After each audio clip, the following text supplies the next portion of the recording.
السلام عليكم ورحمة الله وبركاته. أهلا وسهلا بكم معنا في درس جديد من دروس الكتاب الأساسي لتعليم اللغة العربية للناطقين بغيرها. Hello and welcome. We will continue our series in teaching Arabic to speakers of other languages based on the foundation book, الكتاب الأساسي. It's old somehow, but I find it really helpful. So, today we will continue the previous lesson. We resume where we started, and those who want to read the lesson or know more about the lesson, I will include the link to the previous lesson in the description below. So, the main lesson was about sending a letter or making a phone call. It was about visiting the post office, which is called في مكتب البرق والهاتف. برق, because the book is old, it's about sending telegraphs. There was no internet or WhatsApp or whatever. And al-hatif, which is the telephone. So it's about talking to employees there and sending telegraphs and paying for that. However, we reached a stage where we were talking about sentences here. Exercise 3. So before I start, I just revise with you the main points we talked about in the previous lesson quickly. So we talked, or even in previous lessons, we talked about sentences. In Arabic, we have two types of sentences, nominal and verbal. So the nominal sentence starts with a noun. Like in English, you start with a noun. The cat ate the cheese. So in that regard, the cat is a noun. So in Arabic as well, we have sentences that starts with a noun. And we call it mubtada. Mubtada means something to start with. And now we have verbal sentences as well. A verbal sentence starts with the verb. فعل. We call it فعل. And this is not included in English. We don't have sentences start with a verb in English, unless it's a question, have you got, or something, like in questions, do you do, and so on. Now, and also we talked about two types of verbs, because this is important for our lesson. In the previous lesson, we talked about transitive and intransitive verbs. The transitive verb is a verb that requires an object. Intransitive is a verb that doesn't require an object. What does that mean? Let me just give you an example. If I say, for instance, أكل, that's a verb in the past, he ate. أكل أحمد تفاحة. So here, أكل is a verb, Ahmad is the doer, and tufaha is the receiver of the action of eating. So it is here, this verb is transitive. Why? Because it has an object that is edible, and Ahmad is the doer. So this is here, it's verbal sentence, and the verb is transitive. Now let's see the structure. If I say then فعل plus فاعل, which is the doer, the one who does the action, this action, and then we have مفعول به or فيه. So مفعول فيه أو مفعول به, both are accepted. This can be seen in word order in English. In English, you'd say Ahmad ate an apple. That is the order. You don't say an apple ate Ahmed or something. The word order is important in English and also in Arabic. However, what if this word order changes in Arabic? Would we still be able to understand the meaning? And how? That is the main thing now in this exercise. Of course we can, but we need to know about the grammar then. How? The fa'al in Arabic should always be in a rafa' case, which is nominative case. I'd call it subjective case. That because he's the doer, subject from the word subject. So it should have a sign of rafa' which is dhamma at the end. So this sound at the end of the word. If it is plural, it should be waw and nun, sound plural and masculine. And if it is dual, it should be an. I will not go into this detail now because I will focus on the exercise. So now it's good to know that fa'al always ends in dhamma in this regard. It could be dhamma, it could be tanween as well, because both signs of rafa'. This is for nakira, this is for a definite or ma'rifah. What about maf'ul bihi? Maf'ul bihi ends in fatha, the sound in the end. So I have the word and ends in fatha in the end. So this is a sort of reinforcement of understanding. It helps me understand even the word, even if I don't know, for instance, the meaning of the word, but I see dhamma, this will tell me that this word is the doer of this action. And if I see a word with fatha, also it will tell me that this is the object.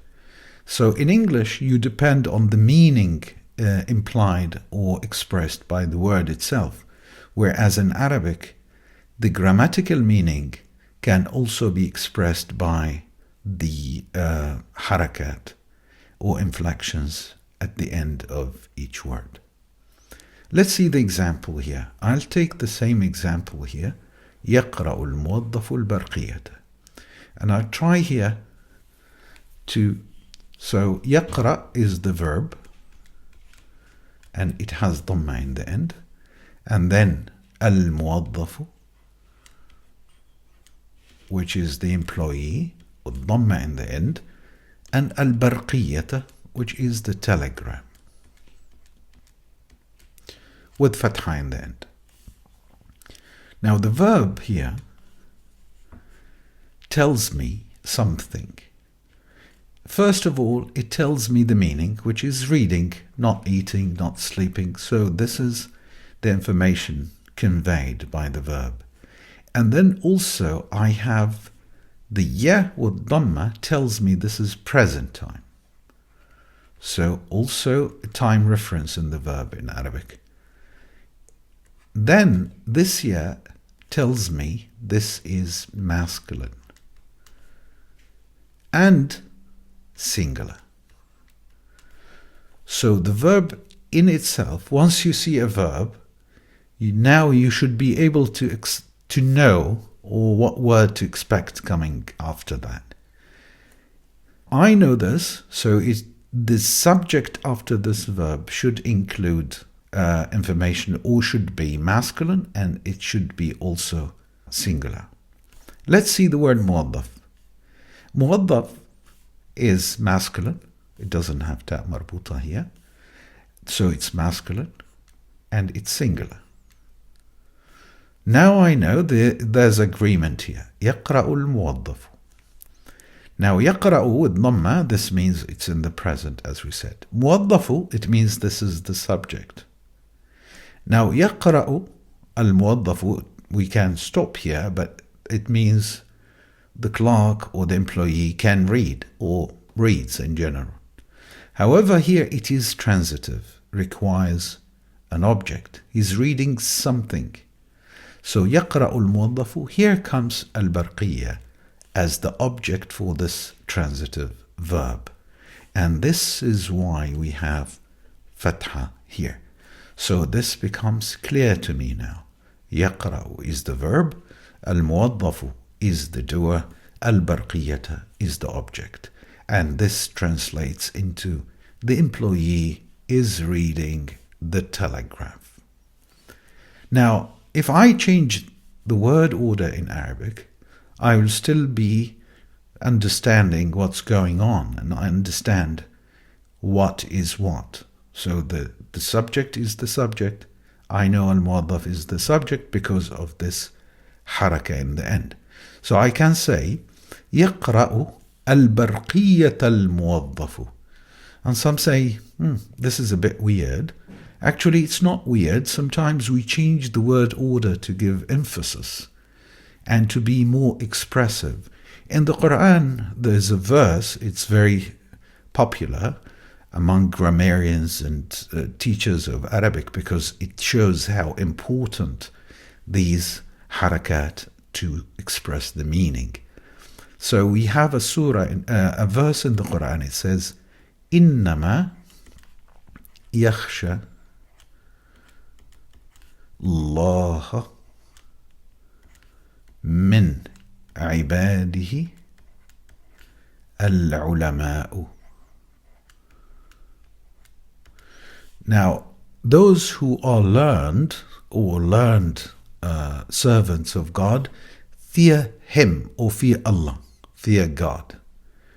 Now, it's God who is being feared and respected by scholars or people of knowledge, not the opposite. So because God doesn't fear others or His creatures, in that regard, this fatha here is very crucial, because if it is dhamma, it means that God is afraid of His worshippers or His people of knowledge. In that regard, we say, إِنَّمَا يَخْشَى اللَّهَ.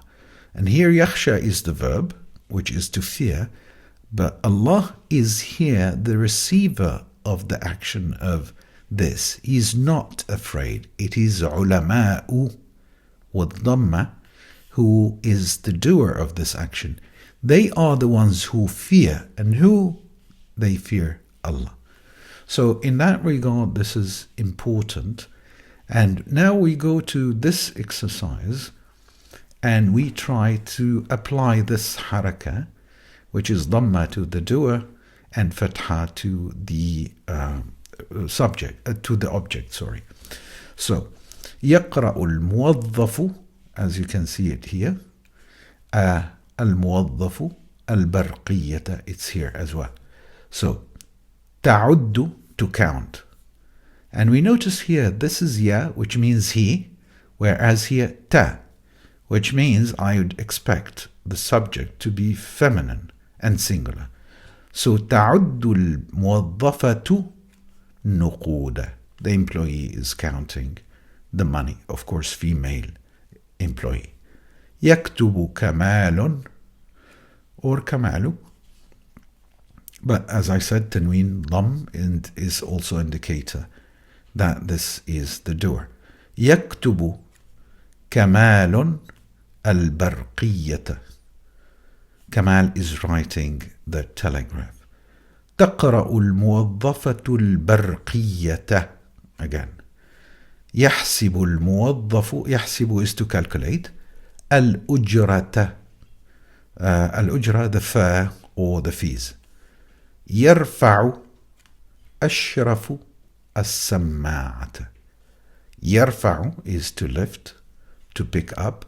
يرفع أشرف السماعة. السماعة, the handset. 6. يدخل أشرف الكابينة. الكابينة, we said it's the telephone booth or the cubicle or whatever. 7. يوسف يدخل الصالة. Notice this is not a verbal sentence. Why? Because we started with a noun. However, it's still, because we said subject should be in nominative case, which is رفع والضمة. يوسف يدخل الصالة. يدخل is the verb. And I can start with the verb. Like I can put it here and it's still the same. يدخل يوسف الصالة. الصالة, the hall, and it's the object. This is important. Many students of Arabic may make this mistake. Let's have a look. تغسل الطفلة يدها. Now, the ha is not part of the word. A ha is a connective pronoun referring to the girl. So, the female child or the little girl is washing her hand. So, yad is the object. So, the fatha or the sign of the object falls on the end of the word, not on the pronoun. This is important. Let me give you an example of that. So if I want to say Salma read her book, I'd say قرأت سلمى كتابها. كتابها. قرأت, this is in the past, and I know the doer is female and singular from this ta in the end because this is in the past. It's not تقرأ. This is قرأت. So قرأت is the verb. Salma is the subject, and I can't put dhamma here because it ends in this alif maqsura, so it doesn't receive the dhamma as clear one. Otherwise, it will change the whole word, which becomes salma or something. So salma, such nouns stay as they are. We don't add dhamma to them. So قرأت سلمى كتابها. So the fatha falls on because the word originally is kitab, and the ha is the pronoun to refer to Salma. So the fatha falls here. قرأت سلمى كتابها, not كتابوها, not كتابها. قرأت سلمى كتابها. And that is for this. Let's see the nominal sentences here. Nominal sentences are like in English, with one main difference, which is in English you say the book is interesting. So you added the verb, which is to be. The book is interesting. Whereas in Arabic, this is are is not included. So for instance, let me take this one. المكالمة شخصية. مكالمة is the phone call from يتكلم. المكالمة, feminine. So I know from this. And المكالمة because it is subject. We mentioned here that nominal sentence starts with a noun and it's called مبتدأ, and مبتدأ is nominative case. So this is the mubtada. Now I said the phone call is personal, shakhsiyya. So I used shakhsiyya. From shakhs means a person, and shakhsiyya is an adjective, na'at for that. And I say shakhsiyyatun. Here in this regard, al-mukalamatu shakhsiyyatun, there's something missing here, which is yakun. Or takun, the verb. We don't indicate it in Arabic because we take it for granted it's understood. And this is in English is or are or am. So this is the only difference between a nominal sentence in Arabic and any sentence in English. Of course with is, are, am. So you start with a noun, you drop the verb, and you immediately continue. So al-mukalamatu, what about it? It is shakhsiyya. So al-mukalamatu shakhsiyya. And again, as I said, we have these indicators that this is the subject and this is the predicate or the khabar. Let's see here. المكالمة شخصية. And this is, by the way, a full sentence, as if you're saying the phone call is personal.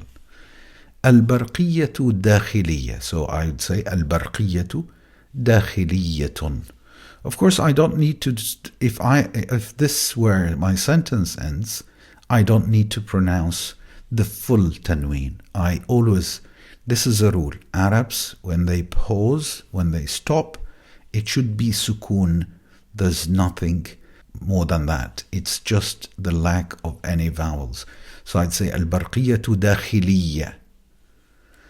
The telegraph is domestic or internal. البرقية خارجية. Of course, I'm reading it just to show you that this is khabar, but it could be like this. البرقية خارجية. خارجية is the opposite of داخلية, which means external. Now, المكالمة قصيرة. The phone call is short. المكالمة طويلة. So this is what I'm adding here. الحجرة مريحة. The room is comfortable. الحجرة or الغرفة مريحة. Here, if we notice, all of them are female nouns. برقية, and there's agreement. البرقية داخلية. البرقية خارجية. So تاء مربوطة تاء مربوطة. Let's see here, we have some masculine singular nouns. الفطور خبز. So الفطور خبز, breakfast is bread. الفطور عصير or عصير, as I said. عصير means juice. الحجرة جميلة. The room is beautiful. الغداء سمك. Lunch is fish. الغداء طيور. طيور means birds, meat, or poultry, like chicken and other birds. So الغداء طيور, and so on.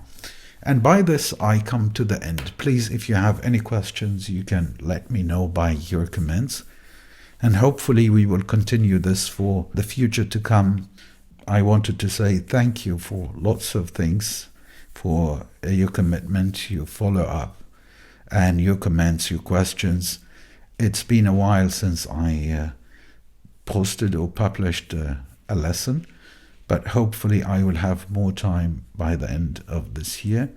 I am a bit busy with my studies and also reading some books in Arabic and writing. But I will try to do my best to publish more lessons. Thank you very much for following. Thank you very much for watching. And I am happy to answer all your questions. Assalamu alaikum wa rahmatullahi wa barakatuh.